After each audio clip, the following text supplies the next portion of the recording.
నమస్కారం. లక్ష్మి చెప్పే కథలకు స్వాగతం. వీణులతో వీక్షించటానికి సిద్ధం కండి. ప్రియ సఖులు, ఇప్పుడు మనం ప్రముఖ సీనియర్ రచయిత్రి శ్రీమతి పోలా ప్రగడ రాజ్యలక్ష్మి గారు రచించిన బంగారు కెరటాలు ధారావాహిక నుండి 3వ భాగం వినేద్దామండి.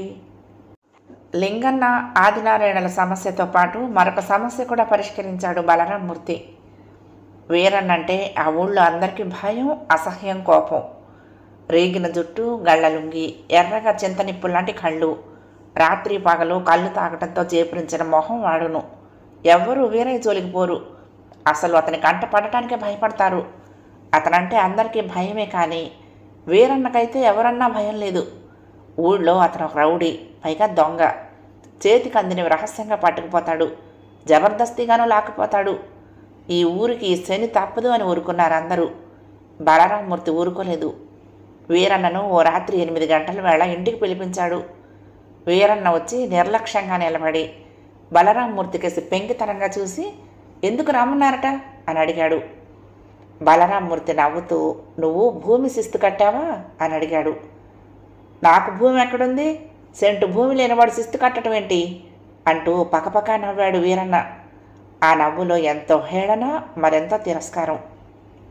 బలరామమూర్తి అమాయకంగా, నీకు భూమి లేదు అన్నాడు. హోరి వెర్రి కారణమా అన్నట్టు చూశాడు వీరన్న. అయ్యో వీరన్న, నీకు భూమి లేదని నాకు తెలియదు సుమా. భూమి లేదు, ఇల్లు లేదు నాకు. అలాగా? మరి తిండి ఎలా గడుస్తుంది? ఎలాగోలా గడుస్తుంది. పోనీ ఓ పని చేయకూడదు? నేను పిఠాపురం రాజావారికో గవర్నమెంట్ కలెక్టర్ గారికో రాసి పోరంబోకులో 1 ఎకరానికి నీకు పట్టా ఇప్పిస్తాను, వ్యవసాయం చేసుకుంటావా అడిగాడు. నాకెవరిస్తారండి పట్టా? అదంతా అనవసరం, ఇప్పించే పూచి నాది. కానైతే నువ్వు నాకు ఒక హామీ ఇవ్వాలి అన్నాడు బలరామమూర్తి. ఏం హామీ? నువ్వెవరి జోలికి వెళ్ళనని, ఎవరి వస్తువులు తాకనని. నాకు కడుపు నిండా తిండి ఉంటే ఇంకొకళ్ళ వస్తువులు నాకెందుకండి అన్నాడు వీరన్న. సరే, ఆ మాట మీదే ఉండు. రేపే చిరువవతల బాణంలో 1 ఎకరం స్థలం నీకు ఇస్తాను. అది పోరంబోకు స్థలం. నువ్వు అది దున్నుకొని వ్యవసాయం చేసుకో. అన్నట్లు నీకు నాగలి, ఎడ్లు లేవుగా. ఈ ఏడాదికి శేషన్న గారిని సాయం చేయమని చెప్తాను. వాళ్ళ మనుషులే వచ్చి నీ చేలో నాట్లు వేసి పెడతారు. ఈ ఏటికి పంట పండించుకుని వచ్చే ఏటి నుంచి నువ్వు ఓ రైతులా గౌరవంగా బ్రతకొచ్చు అని చెప్పి అన్న ప్రకారం అతనికి పోరంబోకు స్థలం ఇచ్చి నెల్లాళ్లలో పట్టా తెప్పించాడు. ఆ తర్వాత వీరన్న తీరే మారిపోయింది. అందరితోనూ మంచిగా ఉండటం, ఊరి పెద్దలు ఎదురొస్తే నోట్లో చుట్ట తీసేసి దండాలండి అంటూ పక్కకి తప్పుకోవటం, కొత్త కరణం గారిని తండ్రిలా గౌరవంగా చూసుకోవటం. వాడొక దొంగ, రౌడీను, పులి లాంటి వాడిని మేకలా మార్చేశారు కొత్త కరణం గారు అంటూ ఊరంతా బలరామమూర్తిని మెచ్చుకోసాగారు.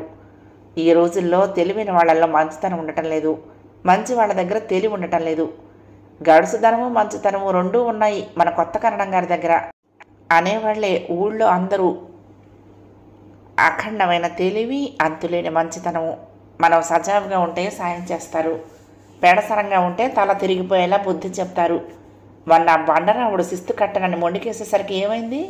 రెట్టింపు కట్టాల్సి వచ్చింది, కాళ్ళు అట్టుకుని దేవుళ్ళు ఆడాల్సి వచ్చింది. ఏమైనా కొత్త కరణం గారి వ్యవహారమే వేరు. వెన్న లాంటి మనసు, పాదరసం లాంటి బుద్ధిను అంటూ సీతాపురం జనాభా అంతా తెగమెచ్చుకోవటమే. భక్తితో కొందరు, భయంతో కొందరు, మొత్తం మీద అందరూ బలరామమూర్తిని గౌరవించసాగారు.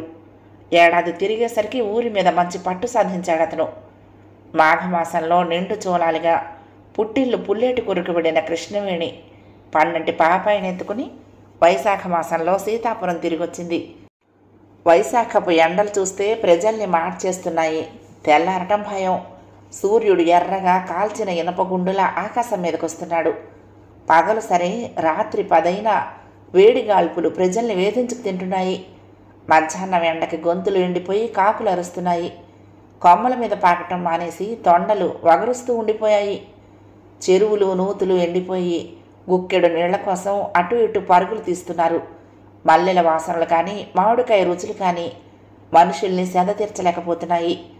వైశాఖమే ఇంత వైపరీత్యంగా ఉంటే ఇక జ్యేష్టం సందేహం లేదు కాష్టంలా కాల్చేస్తుంది అంటూ అంతా భయపడసాగారు. అలాంటి తీవ్ర వేసవిలో కృష్ణవేణికి పసిగుడ్డుని పెంచడం చాలా కష్టమైపోయింది. పాపకు తన తల్లి లక్ష్మీదేవమ్మ గారి పేరు పెట్టుకున్నాడేమో. ఎండకి తాళలేక ఆ పాప ఏడుస్తూ ఉంటే వెలువెల్లాడిపోసాగాడు బలరామూర్తి. ఈ ఏడాది ఎండలు భీకరంగా ఉన్నాయి, పాపను జాగ్రత్తగా పెంచండి. లేత అరిటాకులు తెప్పించి పగలల్లా ఆ ఆకుల్లోనే అమ్మాయిని పడుకోబెట్టండి. మధ్యాహ్నం సమయంలో ఓ లేత ఆకు గుండెల మీద పొట్ట మీద కప్పండి.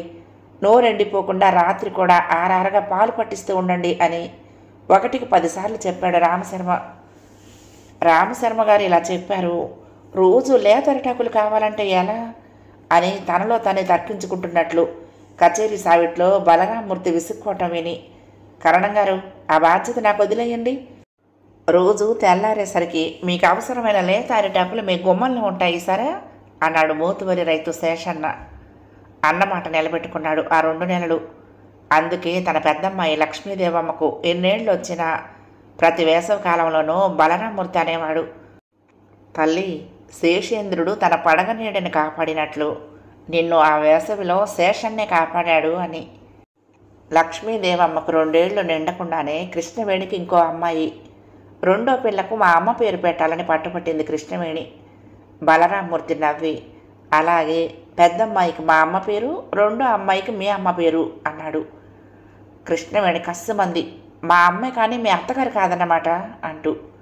పొరపాటు, మా అత్తగారే, దీని పేరు మాణిక్యాంబ సరేనా?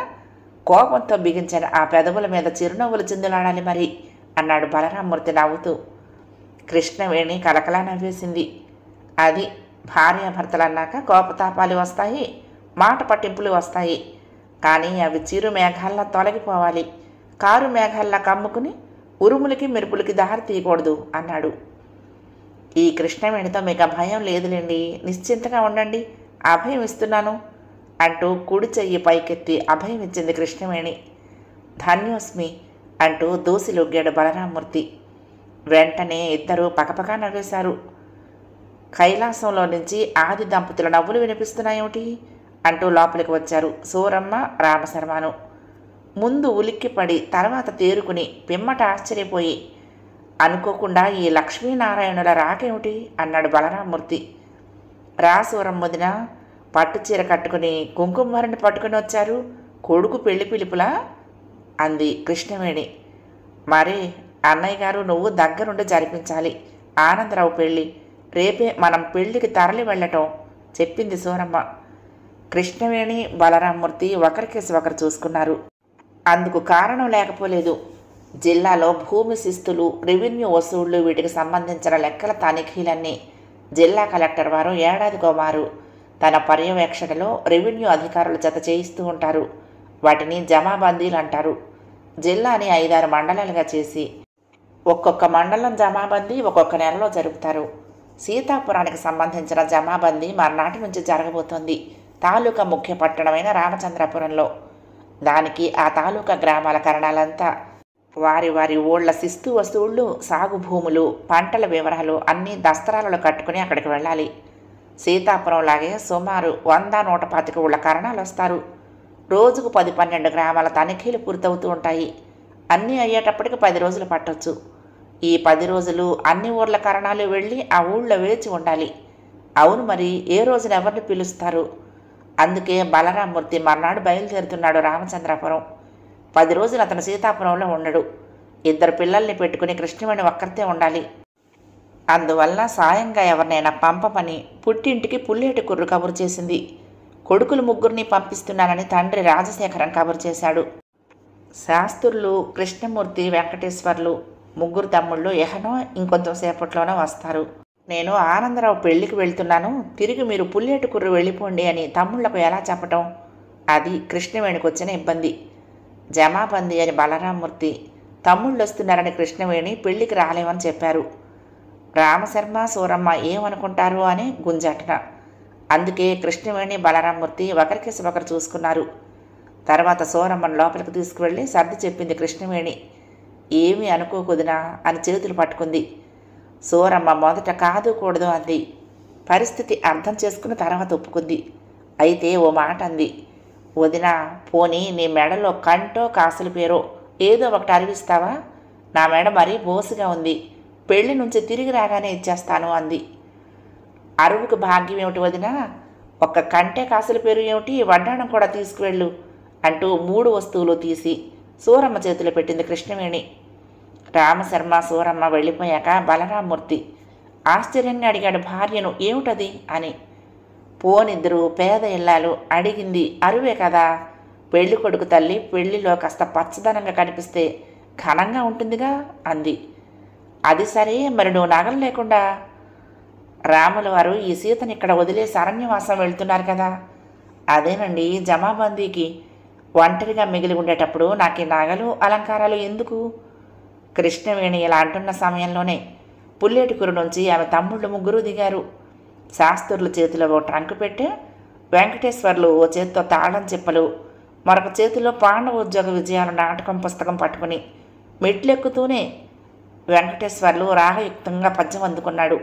అదిగో ద్వారక, అక్కా బావలు ఇరుగో అంటూ. భాగవతులు వచ్చారే, ఇక రేపటి నుండి ఏకభాగవతమే ఇంట్లో. ఆవిడ పాట, ఈయన గారి ఫీడేలు, ఆయన తాళము, ఈయన తప్పట్లు అంటూ నవ్వాడు బలరామూర్తి. మా బావగారు మెళ్ళలో మద్దెలు తగిలించుకుంటే సరి, భాగవతం జట్టు పూర్తవుతుంది అన్నాడు కృష్ణమూర్తి. మెళ్ళలో ఓ డోలు తగిలించుకున్నాను కదా, అదే మీ అక్కయ్యను, ఇంకా మద్దెలెందుకు అన్నాడు బలరామూర్తి నవ్వుతూ. ఏమిటండి మీ పరహచకాలు మీరును, వాళ్ళని లోపలికి రాణిస్తారా లేదా? అసలే ఎండను పడి వచ్చారు. ఏరా అమ్మా బాబాయ్ గారు అంతా బాగున్నారా? పెరట్లోకి వెళ్ళి కాళ్ళు కడుక్కునండి అంటూ వాళ్ళ చేతుల్లో నుంచి సంచి పెట్టే అందుకుంది. మావయ్యలు వచ్చారు అంటూ కృష్ణవేణి పెద్ద కూతురు లక్ష్మీదేవమ్మ పరిగెట్టుకుంటూ వచ్చింది. అమ్మ పూతరేకులు మినపసున్నుండలు ఇచ్చింది దానికోసం. సంచిలో నుంచి తీసి దానికి పెట్టు అంటూ శాస్త్రులు పెరట్లో బావి దగ్గరికి వెళ్ళాడు. కృష్ణమూర్తి వెంకటేశ్వర్లు కూడా అతని వెనకాలే వెళ్ళారు. ఆ రాత్రి భోజనాలు అయ్యాక అక్క చుట్టూ చేరారు 3 తమ్ముళ్ళును. తరంగాల, అష్టపదుల, ఆధ్యాత్మిక రామాయణ కీర్తనల ఎన్ని పాటలు! కృష్ణవేణి తన శ్రావ్యమైన గొంతుతో పాడటం, శాస్త్రులు అందుకు తగ్గట్టు పీడేలు తీగల మీద ఆ చరణాలను మధురంగా తాళం వేయటం. మధ్యలో విశ్రాంతి దొరికినప్పుడల్లా వెంకటేశ్వర్లు అఠాణ రాగంలో ఓ పద్యం అందుకోవటం. ఓహ్, ఝామ్మంటూ సాగిపోయింది సంగీత విభావరి. నిద్దట్లో లేచి ఏడ్చిన మాణిక్యాంబకు బలరామూర్తి పాలు పట్టించాడు 1-2 సార్లు. అమ్మా అంటూ తల్లి దగ్గరికి వెళ్ళబోయిన లక్ష్మీదేవమ్మను సముదాయించి తన దగ్గర పడుకోబెట్టుకుని జోకొడుతూ, తమ్ముళ్ళొస్తే ఇంకా మీ అమ్మకు మనం కనిపించమమ్మా, భజనలు భక్తి సంగీతాలు, వాళ్ళు పడుకోరు, ఉన్నవాళ్ళని పడుకోనియరు అన్నాడు బలరామూర్తి, కాస్త సంతోషంతోనూ మరి కాస్త కోపంతో. మర్నాడు పొద్దున్నే జమాబందీకని రామచంద్రపురం బయలుదేరుతూ, ఇదిగో చూడండి బావమరుదులు, నేను వారం 10 రోజుల దాకా రాను, ఈలోగా ఇల్లు పీకి పందిరేయకండి, మీకు పుణ్యం ఉంటుంది అన్నాడు నవ్వుతూ. బావగారు ఇంటి ధ్యాసలో పడి జమాబందీ లెక్కలు తప్పు రాశారు కనుక మా పాటలకు మీ ఇల్లేమైపోదు, భద్రంగా ఉంటుంది. ఒకవేళ ఏమైనా అయితే ఈ అద్దెల్లు వదిలేసి సొంత ఇల్లు ఒకటి కట్టుకుందురు కానిలేండి అన్నారు. ఆ రోజున బావగారిని జమాబందీకని సాగనంపుతూ అవసరమైతే కొత్త ఇల్లు కట్టుకుందురు కానీ అని శాస్త్రులు మాట వరుస కన్న మాటే. కానీ 4-5 రోజులు గడిచేసరికి ఆ మాటే నిజమయ్యే పరిస్థితి వచ్చింది. అది చిత్రంగా జరిగింది. కొడుకు పెళ్లికని వెళ్తూ సూరమ్మ కృష్ణవేణి నగలు అరువు పట్టుకెళ్ళింది కదా. పెళ్ళయి ఉయ్యాల వారిని తమతో మునుగుడుపులకని సీతాపురం తీసుకొచ్చింది. భోజనానికి పిలిస్తే తమ్ముళ్లతో కలిసి 2 కూతుళ్లను తీసుకుని కృష్ణవేణి రామశర్మ ఇంటికి వెళ్ళింది. వెళ్ళేటప్పటికి కొత్త పెళ్లి కూతురికి బొట్టు పెట్టి పెడదామని చీర పళ్ళు కూడా తీసుకువెళ్ళింది కృష్ణవేణి. తీరా పెళ్లి కూతురికి చేరిచ్చి పళ్ళు చేతిలో పెడుతూ ఉంటే వెనక నుండి తన 3 ఏళ్ల పెద్ద కూతురు గట్టిగా అరిచింది, అమ్మా నీకు ఆశల పేరు కంటే వడ్డాణం, ఈ పెళ్లి కూతురు పెట్టుకుందేమిటే అని. నిజమే, కృష్ణవేణి గమనించింది. తను సూరమ్మకు అరువిచ్చింది, కానీ అవి ఇప్పుడు ఆమె కొత్త కోడలు ఒంటి మీద ఉన్నాయి. తనకు తిరిగి ఇవ్వవలసిన నగలు కోడలికి ఎందుకు పెట్టింది చెప్పమా ఈ సూరమ్మ? 10 మందిలోనూ అడగటం బాగుండదు. పైగా ఆడపెళ్లి వారు కొత్తవారు. సూరమ్మ చెప్తుందిలే తర్వాత అని ఊరుకుంది. కానీ ఏమీ తెలియని చిన్నపిల్ల లక్ష్మీదేవమ్మ గట్టిగా అనేసింది. దాంతో పెళ్లి కూతురు, ఆమె తల్లి, వాళ్లతో వచ్చిన ఒకళ్ళిద్దరూ తెల్లబోయి మొహమొహాలు చూసుకున్నారు. సూరమ్మ తబ్బిబ్బు పడింది, తెల్లబోయింది, తప్పు చేసినట్లుగా గాబరా పడింది. పరిస్థితి ఇబ్బందిగా తయారవుతోందని గమనించి కృష్ణవేణి మాట మార్చి, పెళ్లి బాగా జరిగిందా? ఆనందరావేడి కనిపించలేము అంటూ ఏవేవో అడిగింది. భోజనాలు అయ్యాక కృష్ణవేణిని పక్కకు పిలిచి చేతులు పట్టుకుని సూరమ్మ చెప్పింది, వదిన, చిన్న పొరపాటు అయ్యింది. పెళ్లి పీటల మీద కూర్చున్న కోడల్ని చూస్తే నాకేదో వెర్రి ఆవేశం వచ్చింది. పెళ్ళేమో బంగారు బొమ్మలా ఉంది. ఒంటి మీద వీసమెత్తు బంగారం లేదు. నా మెళ్ళలో ఉన్న నీ కంటే కాసుల పేరు, నడుముకున్న నీ వడ్డాణం తీసి పిల్లకు పెట్టాను. ఆ నగలన్నీ నావే అనుకుని ఆడపెళ్లివారు నన్ను ఏక పొగట్టమే. కోడలికి నగలు చేయించి తెచ్చిపెట్టానని. ఇప్పటికీ నా కోడలు వియ్యపురాలు అలాగే అనుకుంటున్నారు. కానీ సంగతి ఇది అని ఎలా చెప్పాలో అర్థం కావటం లేదు.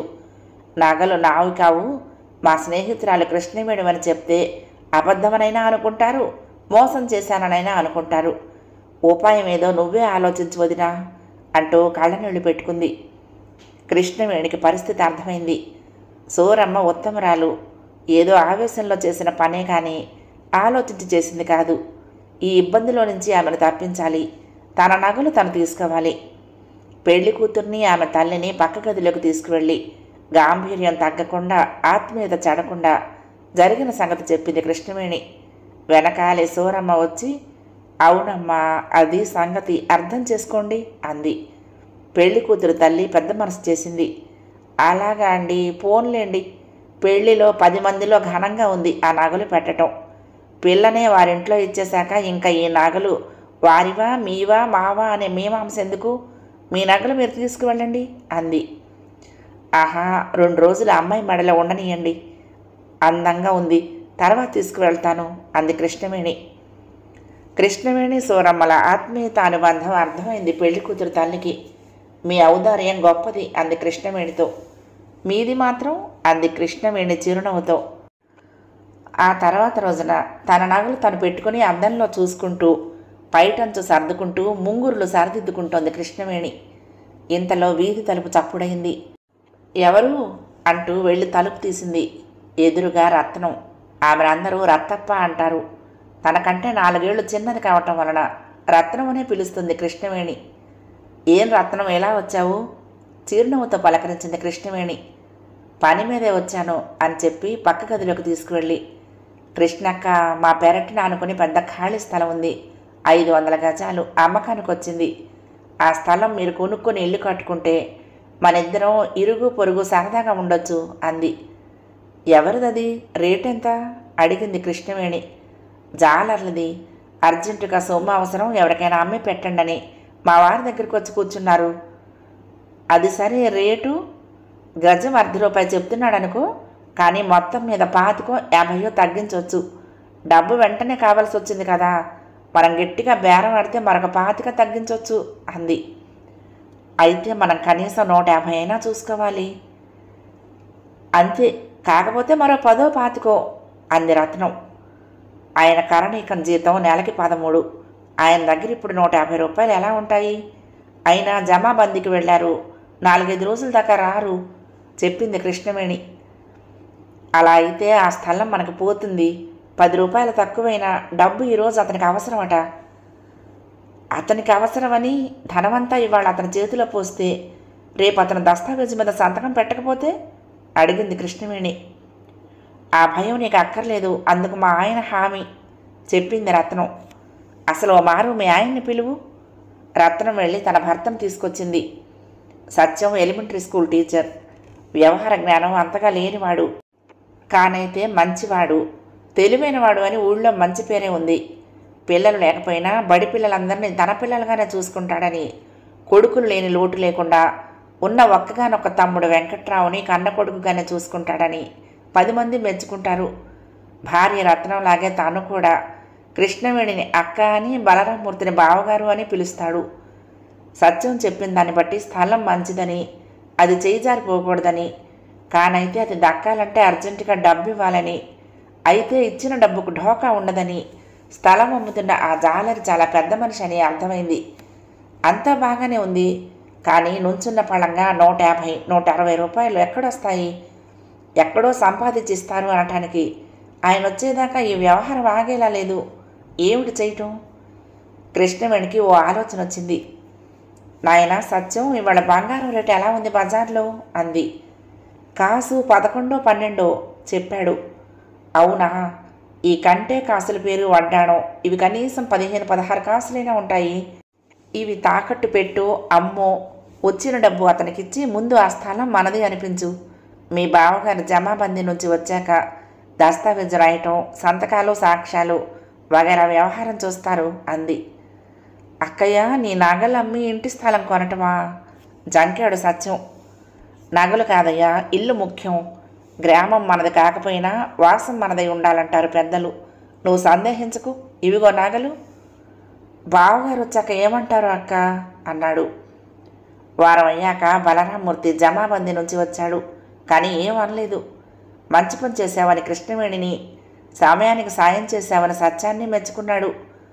శాస్త్రులు, కృష్ణమూర్తి, వెంకటేశ్వర్లు పుల్లేటుకుర్రి వెళ్ళి తండ్రి రాజశేఖరంతో అక్కయ్య బావ ఇలా ఇంటి స్థలం కొనుక్కున్నారు, ఇల్లు కట్టుకుంటారట అని చెప్పారు. అల్లుడు ఆ కొత్త ఊర్లో స్థిరపడి ప్రయోజకుడు అవుతున్నందుకు సంతోషించిన పిల్ల నగలన్నీ అందుకోసం ఖర్చయిపోయినందుకు బాధపడ్డారాయన. కృష్ణవేణి తర్వాత ఆయనకు 3 అబ్బాయిలు. వాళ్ళు కాక అచ్యుతం, కామేశ్వరి అనే 2 అమ్మాయిలు కలిగారు ఆయనకు. పిల్లలు ఎంతమంది ఉన్నా కృష్ణవేణే. పెద్దమ్మాయి అంటే ఆయనకు ప్రాణం. అలాంటి బంగారు తల్లికి ఇవాళ బంగారం లేకపోవటమా? ఇంటికి శంకుస్థాపన చేస్తున్నాం, వచ్చి ఆ శుభకార్యం మీ చేతుల మీదుగా జరిపించండి అని అల్లుడు సీతాపురం నుంచి స్వయంగా వచ్చి పిలిచినప్పుడు అలాగే వస్తానన్నాడు. కానీ వెళ్ళలేదు రాజశేఖరం, నగలు లేని కన్నతల్లిని చూడలేక. ఇల్లు, ప్లాను, ఎన్ని గదులు, ఎన్ని తలుపులు, ఎన్ని కిటికీలు వగైరా వివరాలన్నీ అడిగి తెలుసుకుని మంచి టేకు కలుపుకొని దాంతో తలుపులు, కిటికీలు వగైరా కలప సామానంతా చేయించాడు.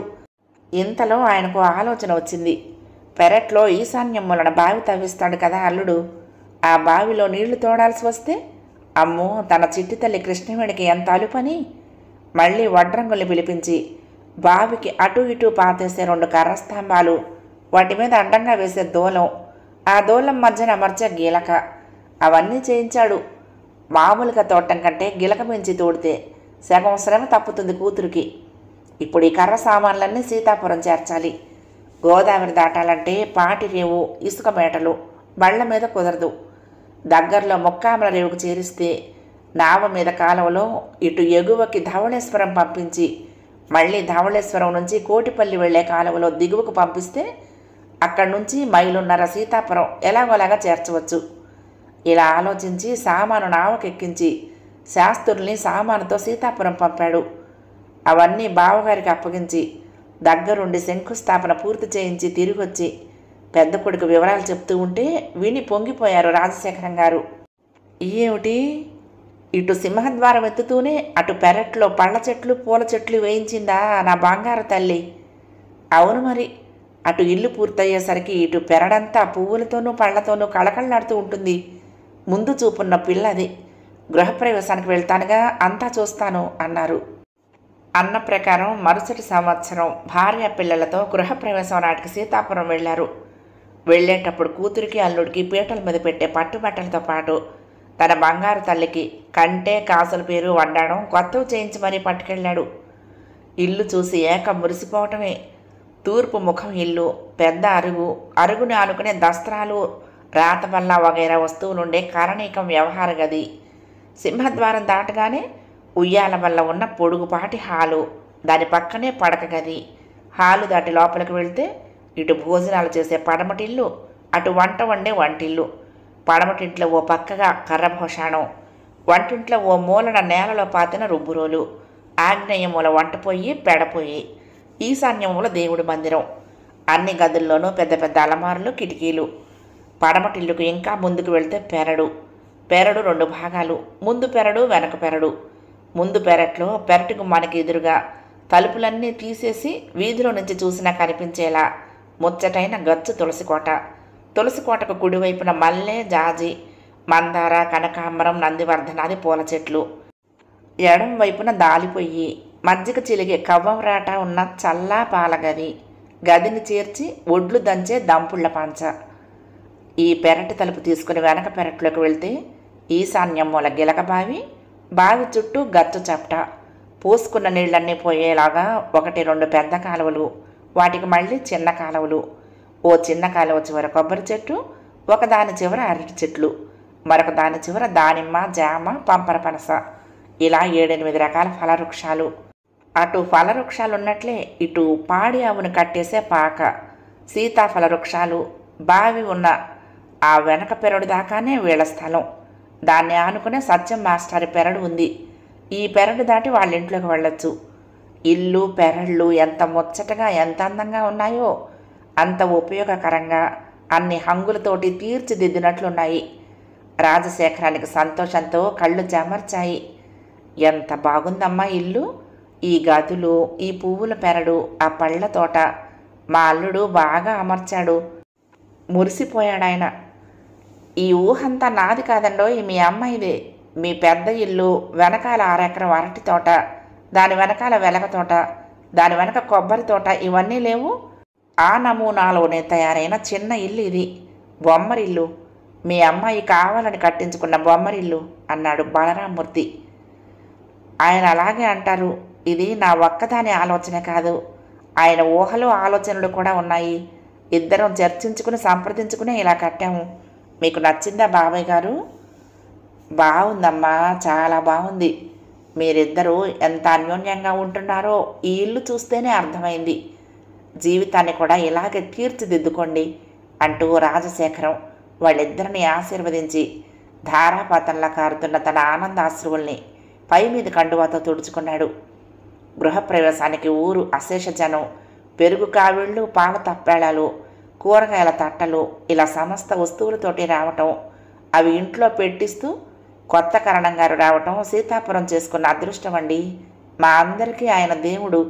ఆయన వచ్చాక ఈ ఊళ్ళో తగాదాలు, కక్షలు, కార్పణ్యాలు ఏమీ లేవు. పోలీసులు, కోర్టులు, ఈ బెడదేమీ లేకుండా అంత హాయిగా బ్రతుకుతున్నాం అంటూ పొగడటం. ఇదంతా చూసి రాజశేఖరం పొంగిపోయాడు. తన బంగారు తల్లికి బంగారం లాంటి భర్త దొరికాడు. కలతలు కలహాలు లేకుండా వీళ్లకు శాంతిమయమైన జీవితం ప్రసాదించు తండ్రి అని దేవుణ్ణి ప్రార్థించి గృహప్రవేశం హడావుడైపోయాక భార్యని పిల్లల్ని తీసుకుని తిరిగి పుల్లేటికొర్రు వెళ్ళిపోయాడు రాజశేఖరం. కూతురి కాపురం కలతలు లేకుండా సాగాలని రాజశేఖరం దేవుణ్ణి ప్రార్థించాడే కానీ ఆయన ఆశించినంత సజావుగా కృష్ణవేణి కాపురం సాగలేదు. మొదటి 7-8 ఏళ్ళు బలరామూర్తి కృష్ణవేణుల మధ్య చెల్లోక్తులు, సరదాలు, సరాగాలే కానీ చర్చలు, వాదాలు, మాట విసురులు, పట్టింపులు, కోపాలు, విసుగులు రాలేదు. ఈ మధ్య అనగా పెద్ద కూతురు లక్ష్మీదేవికి 8 ఏళ్ళు వచ్చి తర్వాత మాణిక్యాంబ సంసారం కాస్త పెద్దదై బరువు బాధ్యతలు పెరగటంతో ఇంటి చాకరీతో అలసిపోయి కృష్ణవేణి అటు ఊరి సమస్యలు, ఇటు ఇంటి అవసరాలు, వీటి మధ్య నలిగిపోయి బలరామూర్తి కొంత ఓర్పును కోల్పోతున్నారు. ఇద్దరూ మంచివాళ్లే, ఇద్దరూ తెలివైన వాళ్లే, ఇద్దరికీ పరస్పరం ప్రేమానురాగాలున్నాయి. అయినా ఇద్దరి మధ్య చెర్రుబుర్రులు తప్పటం లేదు. అరుగు మీద కూర్చుని బలరామూర్తి కరణీకం లెక్కలు చూసుకుంటున్నాడు. అతనికి ఎదురుగా హాల్లో గుమ్మం దగ్గర కూర్చుని కృష్ణవేణి పూలమాలలు కడుతోంది. పెద్ద పిల్లలు 3 ఆడుకోవటానికి వెళ్లారు. చంటిది ఏడాది వెళ్ళని భద్రకాళి ఉయ్యాల్లో నిద్రపోతోంది. ఇంకా గంటన్నర పొద్దుంది సూర్యాస్తమయం అయి చీకట్లు పడటానికి.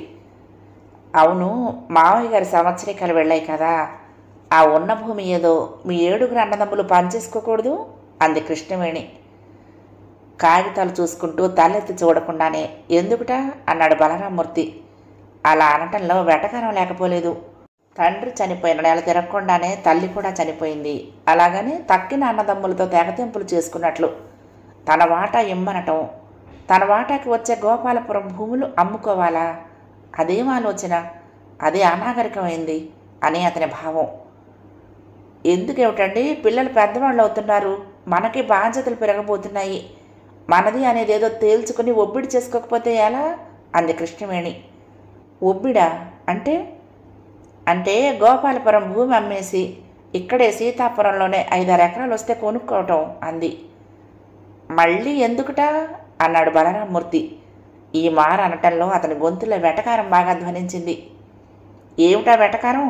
నా మాట అర్థం కాలేదా? నేనేమన్నా ఇంకో భాషలో మాట్లాడుతున్నానా? అర్థం కాకేం అంతా అర్థమవుతూనే ఉంది. అంటే ఏముంది, ఇంట్లో క్రమంగా పెరుగుతున్న నీ పెత్తనం, రోజు రోజుకి తగ్గిపోతున్న నా మాట విలువను ఆ మాటలంటూ ఆమెను కోపంగా చూశాడు. కృష్ణవేణి అవాక్కై ఆశ్చర్యంగా చూసింది. ఏంటి అలా చూస్తావు? నేను అన్నది అబద్ధమా? గట్టిగా అన్నాడు బలరామూర్తి. ఏమిటండి అరవటం? ఆ అరుగు మీద కూర్చుని ఎవరన్నా వింటే? అసలు మీరు లోపలికి రండి అంటూ తన చేతిలోని పూలమాల పక్కకు పెట్టి అతని కాగితాలు రాసుకున్న డస్క్ పెట్టే లోపల హాల్లోకి చేర్చి అతని చేయి పట్టుకుని లోపలికి తీసుకువెళ్ళి వీధి తలుపు గడియ వేసింది. ఇంటి వెనక ఉన్న గచ్చు పెరట్లో అతని పడక కుర్చీ వేసి పక్కనే నేల మీద కూర్చుని, ఇప్పుడు చెప్పండి, నా పెత్తనం ఎక్కువైందా అని అడిగింది కృష్ణవేణి. బలరామూర్తి సమాధానం చెప్పలేదు. అస్తమిస్తున్న సూర్యుణ్ణి, ఏటవాలు కాంతులు పడి ఎర్రగా మెరుస్తున్న కొబ్బరాకుల్ని చూస్తూ ఉండిపోయాడు. అనేసి అలా ఊరుకుంటే కాదు. మిమ్మల్ని కాదని నేనేం పెత్తనం చేశానో చెప్పండి. చెప్పండి. నేను జమాబందీలకు వెళ్ళినప్పుడు సత్యం మాస్టర్తో మాట్లాడి ఈ ఇంటి స్థలం ఖరారు చేసావు కదా, నాతో మాట మాత్రంగానైనా చెప్పావా? కనీసం నేను వచ్చేదాకానైనా ఆగావా అన్నాడు. అంత కోపంలోనూ కృష్ణవేణి పకారణ నవ్వేసింది. అదా నా పెత్తనం? నేను ఆ రోజు అలా చేశాను కనుకే ఈ స్థలం మనకు దక్కింది. ఇలా ఇల్లు కట్టుకుని సుఖంగా ఉన్నాము. పైగా ఆ సమయంలో మీరు వచ్చేదాకా ఆగటానికి వీల్లేదు. కావాలా వద్దా చెప్పండి అంటూ ఆయన గొంతు మీద కూర్చున్నాడు అంది. అందుకని కొనేశావు. ఇల్లు కట్టే స్తోమత నాకుందో లేదో ఆలోచించావా? ఎంత అవస్థ పడాల్సి వచ్చింది అన్నాడు. ఏమిటండి అవస్థ? వాసాలు, తలుపులు, ద్వారబంధాలు, అలమార్లు, కిటికీలు, గడపలు, ఆఖరికి బావి గిలకతో పాటు కలప సామానంతా మా బాబాయ్ పంపిస్తేను. కలప సామాను ఉంటే అయిపోతుంది ఇల్లు. కాకపోతే ఓ 25,000 ఇటుక, 10 మంది కూలీలు, వీటికై ఉంటుంది ఖర్చు. కాదంటారా? కాదనలేకపోయాడు బలరామూర్తి. నిజానికి తన మీద పడిన భారం 1000 రూపాయల లోపే. తన నగలిచ్చి కృష్ణవేణి స్థలం కొంది. కలప సామానంతా మామగారు పంపారు. లేకపోతే ఇంకొక 2-3 వేల భారం తన నెత్తి మీద పడేది. తేలికలో ఒడ్డున పడ్డాడు. కానీ ఆ మాట పైకి అనటానికి వీల్లేదు. అంటే ఓడిపోయినట్లవుతుంది. అందుకే ముఖం ఇంకొంచెం గంభీరంగా పెట్టి, సరే ఇంటి సంగతి వదిలేయి. అప్పుడు సూరమ్మ గారి కొడుకు ఆనందరావు పెళ్లికి నీ నగలావిడకు అరువిచ్చావు కదా, ఇచ్చే ముందు నాకు మాట మాత్రమేనా చెప్పావా? తిరిగి వచ్చాయి కనుక సరిపోయింది, లేకపోతే అన్నాడు. ఏమిటండి ఈ అర్థం లేనిదా కదా? ఇరుగు పొరుగు అన్నాక ఆ మాత్రం మొహమాటాలు, ఇచ్చిపుచ్చుకోటాలు ఉండవా? అయినా అవి నా నగలు, మా పుట్టింటి వారు పెట్టినవి. మన ఇంటి స్థలం కొనడానికి అవే ఉపయోగపడ్డాయి అంది. అక్కడే కదా వచ్చింది ఇబ్బంది. నీ నగలమ్మి స్థలం కొనడంతో మామయ్య గారు ఏమనుకుని ఉంటారు? అల్లుడు అంత ప్రయోజకుడు కాదు, అమ్మాయి నగలు అమ్మాడు అనుకుని ఉండరు. అలా అనుకోవటం వల్లే నువ్వు వాటిని అమ్మినా మళ్ళీ నేను చేయించాను చూడు అంటూ కొత్తవి చేయించుకొచ్చారు. నిజానికి నేను నగలమ్మి నేను స్థలం కొనమన్నానా? ఎందుకండి అనవసరంగా అలా పౌరుషపడతారు? అయినా ఇవి నా నగలేమిటి, మన నగలు. అలాగే ఇది మన ఇల్లు, మన సంసారమును, మన ఇద్దరిది. మధ్యలో నీది నాది భేదం ఏంటి? ఇదిగో చెప్తున్నాను, మీరెప్పుడు ఇలా ఆలోచించకండి. ఈ నగలు, ఈ ఇల్లు, ఈ ఆస్తులు ఇవన్నీ మీకంటే నాకు ఎక్కువ కాదు. మీ మనసు బాధపడితే నా మనసు బాధపడినట్లే. మీకు బాధగా ఉంటే ఆ గోపాలపురం భూములు అలాగే ఉండనియండి. పంపకాలు, అమ్మకాలు ఇప్పుడేం వద్దు, సరేనా? ఇప్పుడైనా కాస్త మీ ముఖంలో ఆ గాంభీర్యం తగ్గించండి, నవ్వుతూ మాట్లాడండి అంది. కృష్ణవేణి అనురాగంతో ప్రాధేయపడుతున్నట్టు మాట్లాడేసరికి బలరామూర్తికి జాలేసింది. మనసుకు సేద తీరినట్లయింది. గుండెల్లో నుంచి ఆత్మీయత పెళ్ళుబుకింది. చెయ్యి చాపి మెల్లగా ఆమె ముంగురులు నిమురుతూ, కృష్ణ, నువ్వు బాధపడకు, మనిద్దరం ఒకటే. మర్చిపో ఈ వాదనలు, ఈ చర్చలు, ఏమి జరగలేదనుకో అన్నాడు. అతని స్పర్శతో కృష్ణవేణి నిలువెల్లా పులకించిపోయింది. కుదిపిన పారిజాతంలా ఆమె కళ్ళల్లో నుంచి ఆనంద భాష్పాలు రాలాయి. ఈ మధ్య రాసిన 1000 పడగల నవలలో విశ్వనాథ సత్యనారాయణ గారు ఏమన్నారో తెలుసా? అన్ని పడగలు అంతరించాయి, ఇక 2 పడగలు మిగిలాయి హైందవ సమాజంలో. అవి భార్య, భర్తను. అవి ఒరిగిపోకూడదు అన్నారు. బలరామూర్తి ఆమెను గుండెలకు హత్తుకుంటూ అన్నాడు. మనం ఒరిగిపోమండి, కలతలు వచ్చినా కలిసిపోతాం, కలకాలం ఇలా ఉండిపోతాం అంది. ఇంతలో ఉయ్యాల్లో పిల్ల లేచినట్లుంది. అమ్మా అని పిలిచింది. వస్తున్నా అంటూ లేచింది కృష్ణవేణి. 3వ భాగం సమాప్తం. ప్రియ సఖులు, ఈ కథ మీకు నచ్చితే తప్పకుండా లైక్ చేయండి, షేర్ చేయండి, కామెంట్ చేయండి, సబ్స్క్రైబ్ చేసుకుని నన్ను ఎంకరేజ్ చేయండి. ఉంటానండి. ప్రేమతో లక్ష్మి, కృష్ణాతీరం దుర్గమ్మ సన్నిధానం. నమస్తే.